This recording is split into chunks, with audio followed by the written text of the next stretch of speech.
Imagine if every new technology had to survive the same drama that 5G did. We would have people in medieval villages shouting, "Do not drink that water, it is suspiciously clear." Or, "This fire thing, definitely a government mind control device." Or, "The printing press is clearly a tool for Satan to mass produce lies." And yet here we are, in 2025, still having to say to grown adults, no, 5G is not a death ray from space. The only thing 5G will kill is the amount of time it takes you to buffer a cat video. Seriously, the most dangerous thing about 5G is how quickly you will waste your life scrolling TikTok. But the myths, oh, they are juicier than a conspiracy theorist's search history. People have claimed 5G causes headaches, cancer, infertility, mind control, and in one memorable Facebook rant, the spontaneous combustion of pigeons. Which is strange because if pigeons were going to burst into flames, they would have done it decades ago from being near KFC fryers. So let us dismantle this fear with both science and sass, because your phone signal is not going to assassinate you in your sleep. First, let us talk about what 5G actually is. It is the fifth generation of mobile networks, not fifth as in 5 times more likely to fry your brain, fifth as in fifth iteration since we started this wireless communication party. It is designed to be faster, more reliable, and able to connect more devices than 4G. Think of 4G as that old friend who still gets the job done but sometimes takes a while to reply to your text. And 5G as their younger sibling who answers instantly while also juggling 3 group chats, a video call, and a Netflix binge without breaking a sweat. The big scary word people get stuck on is radiation.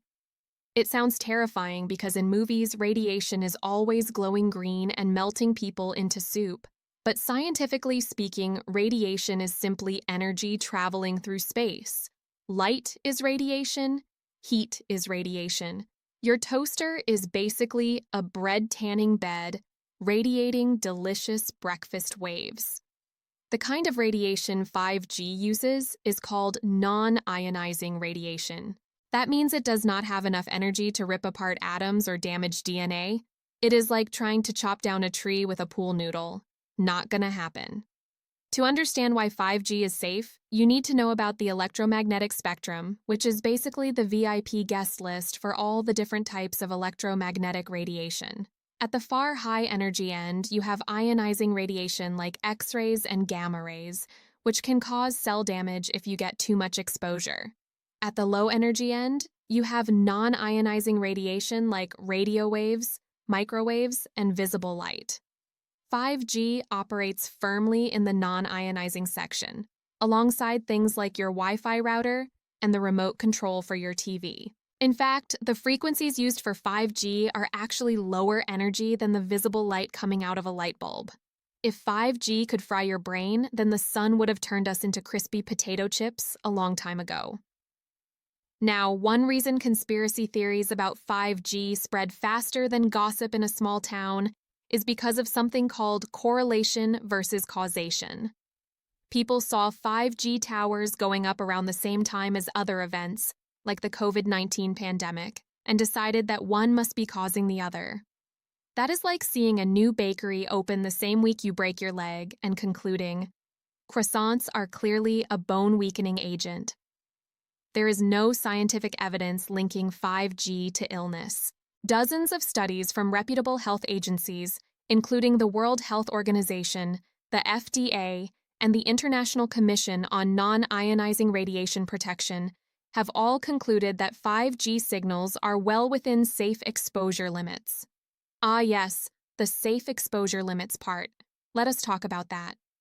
Mobile networks, including 5G, have strict regulations on how much radio frequency energy they can emit. These limits are set ridiculously low, with huge safety margins, so even if you hugged a 5G antenna like it was a long-lost lover, you would still be getting less energy than from standing in direct sunlight for 5 minutes. Also, fun fact, your own microwave oven operates at a higher power level than 5G, and yet no one is picketing outside appliance stores yelling, "Stop the microwave genocide." probably because they like reheating pizza too much. One of the more dramatic myths is that 5G weakens your immune system.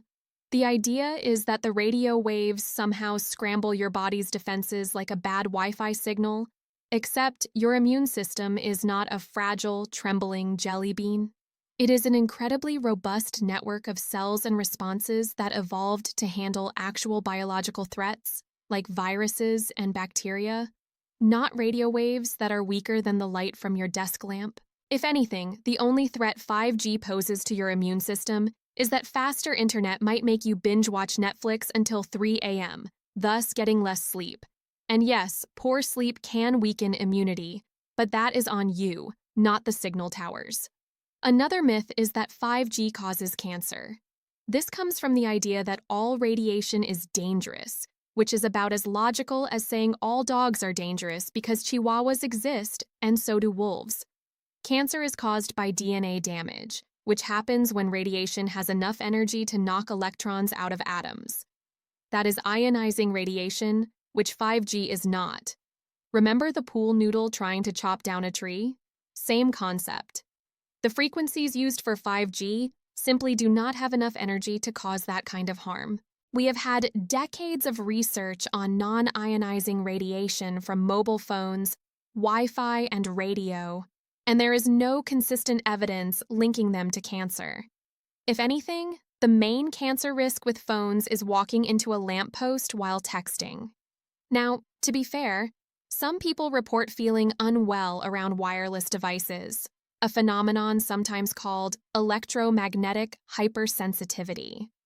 The symptoms they describe, like headaches or fatigue, are very real to them, but controlled studies show these effects are not caused by the electromagnetic fields themselves. When participants do not know whether a device is on or off, they cannot reliably tell the difference. This points to something called the nocebo effect, where expecting something to harm you actually makes you feel worse. It is like reading WebMD and suddenly being convinced your mild cough is an exotic tropical disease. Then there is the 5G kills birds myth, which went viral after videos of dead birds in certain cities.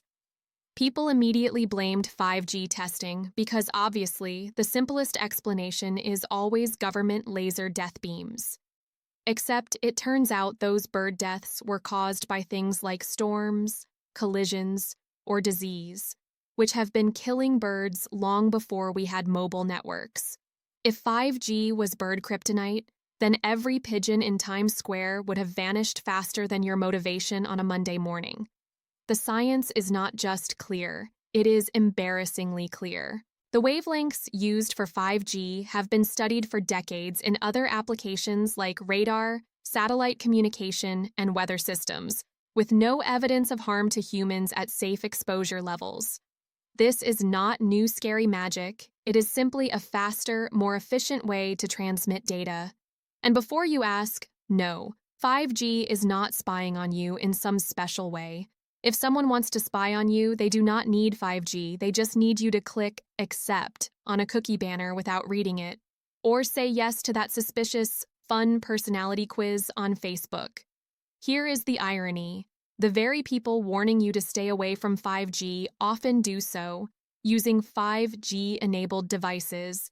That is like telling people never to eat sugar while munching on a donut during the speech. The truth is, the biggest risk from 5G is distraction. With lightning-fast internet, you can stream in 4K while walking into traffic, you can doom-scroll Twitter until sunrise, you can video call your cousin in Australia just to show them your cat wearing sunglasses. But in terms of actual physical danger from the signal itself, the risk is effectively zero. So, what can you actually do if you are worried? First, trust reputable science. Check sources like the World Health Organization, the CDC, or your country's health department, not Brenda from Facebook who posts grainy memes about the truth they do not want you to know. Second, understand how technology works. The more you know about electromagnetic waves and the difference between ionizing and non-ionizing radiation, the harder it is for fear to take root.